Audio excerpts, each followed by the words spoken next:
Hello, everybody. Welcome to Gregsbeerreviews. Let's go see what's in the fridge today.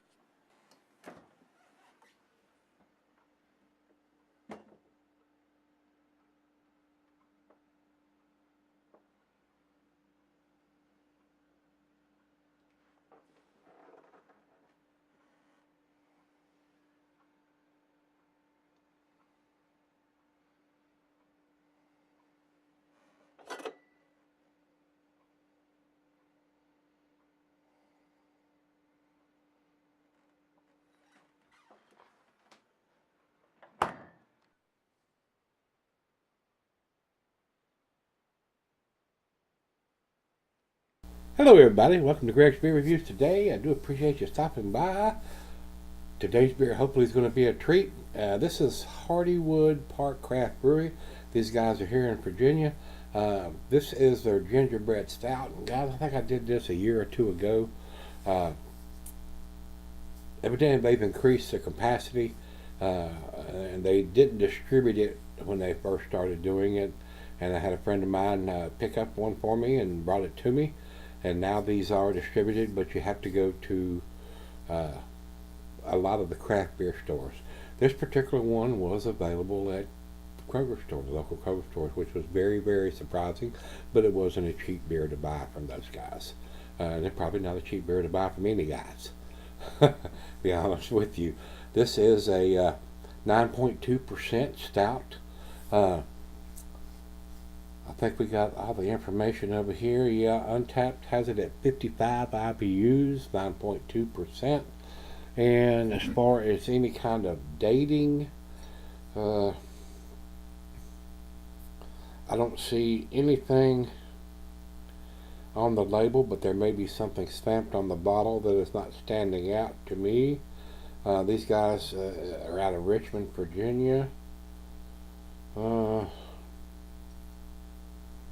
But I'm not seeing any date. I am pretty damn sure this is their 2018 edition, but I'll look a little closely at the bottle when I come back and see if there's any kind of vintage or dating on it anywhere.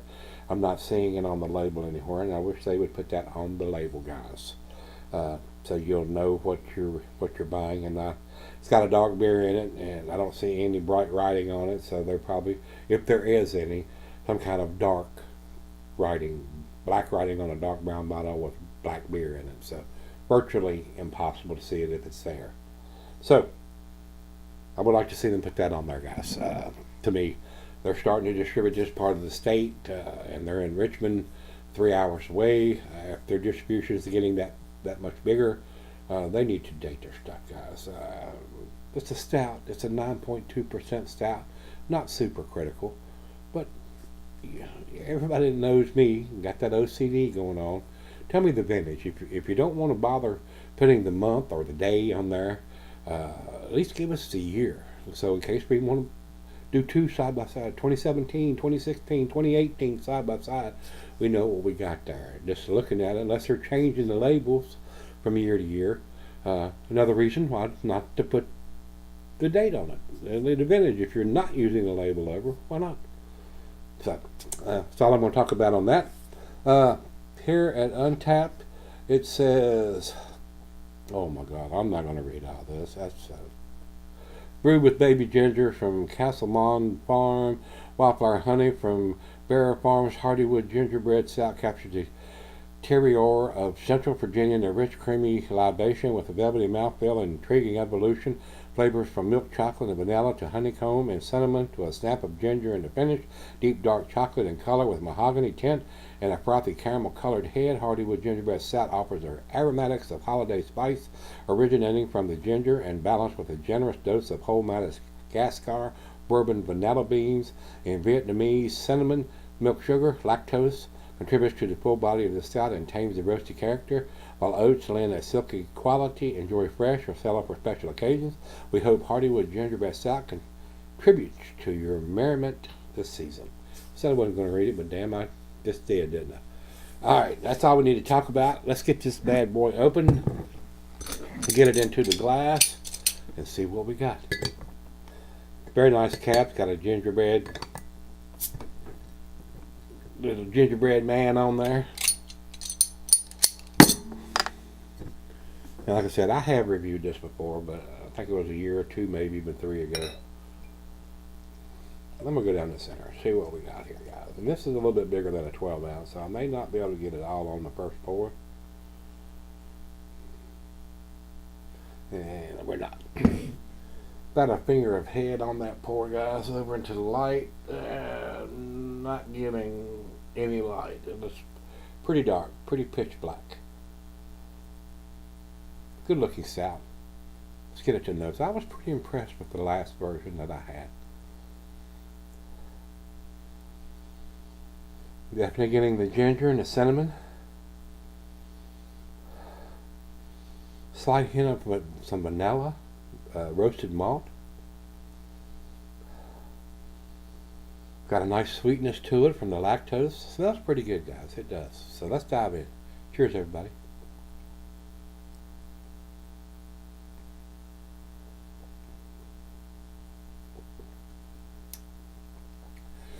And I'm getting the same thing on the taste. To me, it tastes a little thin, a little watery, but I am getting the ginger, the cinnamon, slight hint of the vanilla from the Madagascar beans. Very decent, very easy to drink. Alcohol is very well hidden, but you know, the only thing I can say derogatory, it does taste a little thin. I was thinking with the oats, it may have helped the mouthfeel.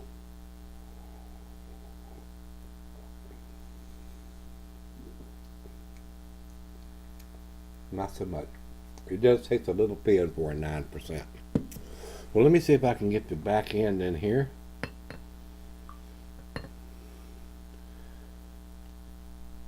We're going to sip on this. I didn't go back and look for when I did this before and what year it was and what I gave it. I'm going to do this like I've never had it before, guys. Decent beer right now. Don't know if it's to the A category or not, but we're going to sip on it, let it warm up, come up to room temperature, and see what I think of it then. Alright guys, I'm back. Got just a little left here.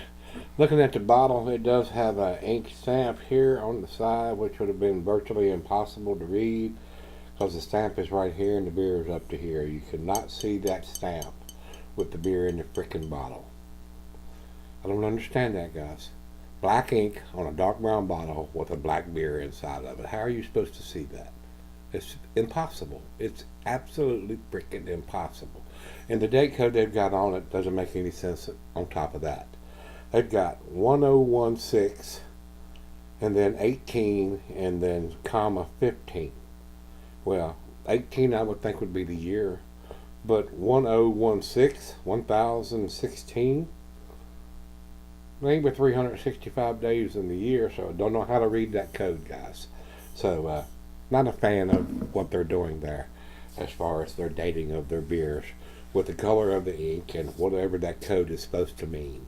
You might be able to go to the website and decipher that, but you shouldn't have to. I didn't go back and look at this beer. The last time I did it, it was in a bomber a year, 2 or 3 years ago. And I think it was more impressive then than I think what I have had here. Decent beer, don't get me wrong, well made, alcohol is well hidden.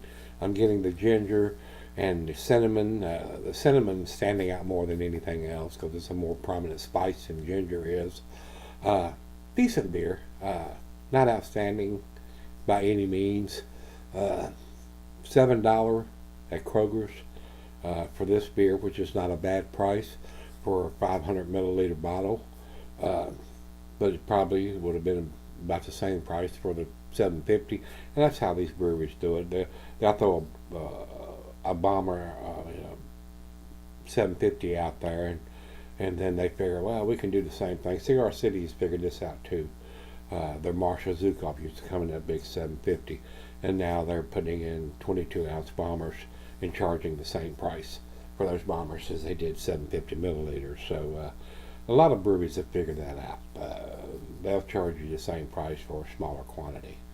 What used to come in a 6-pack now comes in a 4-pack. So it's all about making money, and that's what it's all about. So And there's enough of us suckers out there that'll pay that premium price a lot of times. And me, not so much anymore. Not like I used to be. But let's do the final chug on this one.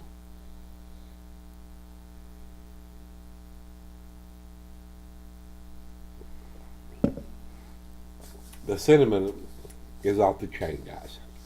If you like a cinnamon beer, you probably like this. I don't think the mouthfeel is as creamy as it was the last time I did it. I find it a little thin and watery. But it is a decent beer. It is not a world-class beer to me. There might be some people out there say, oh my God, it's the best thing I ever tasted. I'm not going to argue with that, guys. If it is, by golly, buy up all you can get your freaking hands on. Buy them all up. Buy every one of them up. If you like it, by God, drink it. That's what I say. If it blows your hair back and your socks off, that's what you should be buying. I've had better. So it's not going to get to 10 for me. It's not even probably going to get to 9 for me. I'm going to give this an 8. 92 for me on this one, guys. Decent beer, though. It is a decent beer. Not something I'd want to drink all the time, but a nice special occasion beer if you consider, a gingerbread stout, something you'd want to share with friends or family. It's only a 9.2%. So it's not something that's going to blow your head off if you drink one of them, unless you're not used to drinking that magnitude of a beer. But it is something you got to be careful with. If you're drinking this out in a bar or a brew pub and you have a couple of glasses of a 9.2%, you might not feel like you're inebriated, but you may be. Just be careful, guys. This is a little bit bigger than a 5%er, and I don't want to see you get in trouble or hurt any innocent people or children. That's why I do mine in here at the house. Not hurting anybody. Alright, you got my grade over to Beer Advocate. They say 4.3 out of 5. That's pretty good numbers from those guys over there. I'm not quite to that on this particular one in front of me. And they clump them all together, whether it's the bomber from years ago or this one right here. They don't differentiate between years. And I know this is the 2018 edition. I just don't know when in 2018 they did it. Untapped has it at 4.11, which is an A- scale, and that's where I'm putting it. So it is an A beer, guys. Trust me, it's a decent beer. It's not overpriced, and definitely worthy of you picking up if you like a stout or a gingerbread stout. Well done. So try to support the local breweries, and this is in Richmond. It's 3 hours away, but it is a Virginia beer, and I'm in Virginia, so I try to support those guys when I can. I don't think I'm going to buy another one of those. Maybe next year I might try it again, but I won't buy another one of this year's. So, with that being said, if you've had this one from Hardywood Park Craft Brewery, let me know what you think. It is a tasty beer, guys, so if you like this style, pick one of them up. Give it a try. It may be the best thing you ever put to your lips. And then again, you may find it's not. So, till we meet again, let's go see what's in the fridge.